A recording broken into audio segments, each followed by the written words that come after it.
There's never been anybody as ruthless. I'm Sonny Liston, I'm Jack Dempsey, there's no one. According to Boxing News 24, Jermell Lions Only Charlo says that Terence Crawford needs to prove himself in order for him to fight him at 154 pounds.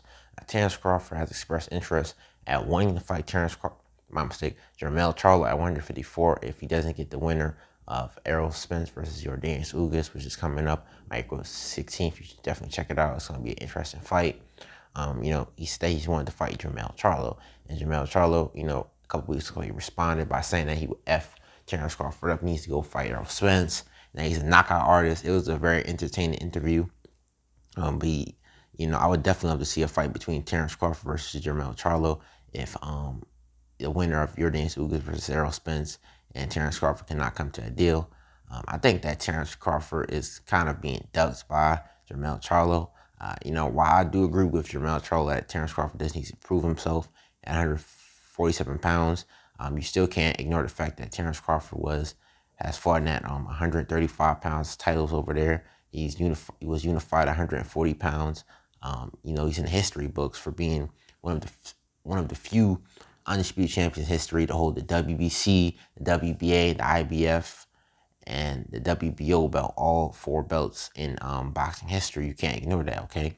Yes, he hasn't fought in the best opposition, 147, the exception of Mean Machine and Sean Porter in his last fight. That is true. However, like I said, you have to consider his past accomplishments and the fact that he is considered by many to be the #1 pound-for-pound fighter in the sport of boxing. It doesn't make any sense for Jermell Charlo to deny this fight, considering he's been fighting really good opposition in his entire career. He's fought Jason Rosario, Tony Harrison, Jorge Cota, Brian Castano, many, many more fighters. So why would you be scared to fight Terence Crawford? Why does Terence Crawford need to prove himself necessarily? If you fight Terence Crawford and beat Terence Crawford, that's a huge accomplishment because you beat a former undisputed champion, 140 pounds. You beat, like I said, one of the most skilled fighters in this generation, and you finally get your recognition on the pound-for-pound list, considering that nobody has Jermell Charlo on their pound-for-pound list, with the exception of some people.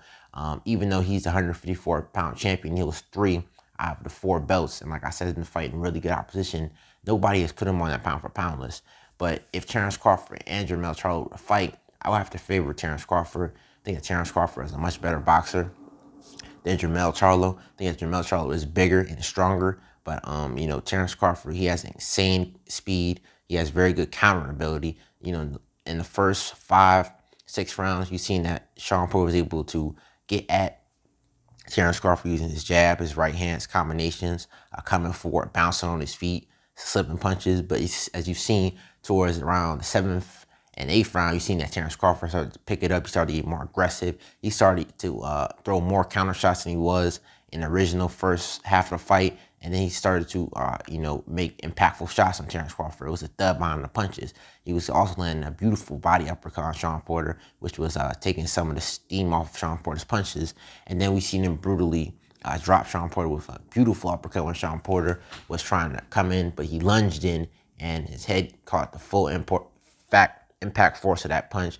And then we seen Terence Crawford continue to drop Sean Porter once again, and Sean Porter's dad stopped the fight. I think that Terence Crawford is going to take advantage of the fact that Jermell Charlo leaves himself wide open. He throws a lot of wide, powerful shots. That does help against somebody who's very stationary, but Terence Crawford is not stationary. Terence Crawford fights very well off the back foot, and that's something that I think that is going to impact the fight with Jermell Charlo. I think that Jermell Charlo is going to win the first 6 rounds using his jab, his right hand, his combinations. But I see that Terence Crawford starts to get more aggressive, starts to pick it up. We see him start to counter Jermell Charlo and possibly even get Jermell Charlo out of there. Jermell Charlo was hurt by Brian Castano. You got to take that into consideration. And in that Brian Castano fight, he also showed he has trouble fighting off the back foot. So what's going to happen when Terence Crawford starts to get more aggressive and he starts to throw his combinations, let his hands go? There's a chance that, like I said, that Terence Crawford could possibly get Jermell Charlo out of there. So I would think that Jermell Charlo versus Terence Crawford is a 60 to 40% favor in favor of Terence Crawford and Jermell Charlo. Terence Crawford 60% and Jermell Charlo 40%. I liked Jermell Charlo at one point, but he's been a sellout. I would be more than happy if he lost that fight. Terence Crawford does do a lot of questionable things, but you know, he is a great fighter and ducks nobody. I just think that his pride gets in the way of him getting big fights.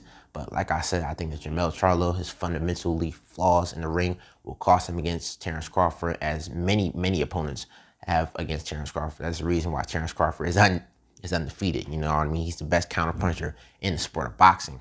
But I far think that Errol Spence or Yordenis Ugas has a much better chance of beating Terence Crawford than Jermell Charlo, because they're more fundamentally and defensively sound than Jermell Charlo. Jermell Charlo's defensive flaws, like I said, will get him countered by Terence Crawford, and Terence Crawford has vicious, off of the one-shot drop you type of power. I would definitely love to see the fight, though, if Terence Crawford cannot get the winner of Yordenis Ugas versus Jermell Charlo. But like I said, I would pick Terence Crawford to win by either a stoppage from him or a decision. I think, like I said, I think that Jermell Charlo will win the first half of the fight, but I think that his flaws, the fact that he leaves himself so open when he's throwing combinations and he gets extremely wild, is going to lead him to get possibly KO'd. You know, Tony Harrison took advantage of that, and that's why he was able to beat Jermell Charlo for the first fight, and that's why he was able to actually outbox Jermell Charlo for majority of the second fight, until he got careless and started trading with him and started showboating, and you know, that led to him getting stopped. Terence Crawford is not going to do that. Terence Crawford has very good defense, and he stays very focused throughout the fight. But like I said, I would definitely love to see the fight, though. I think that Jermell Charlo is definitely ducking Terence Crawford. But to wrap this up, this is Not Seeing the Dream. Here's Next Sleep. I'll holler at y'all with another one. Peace.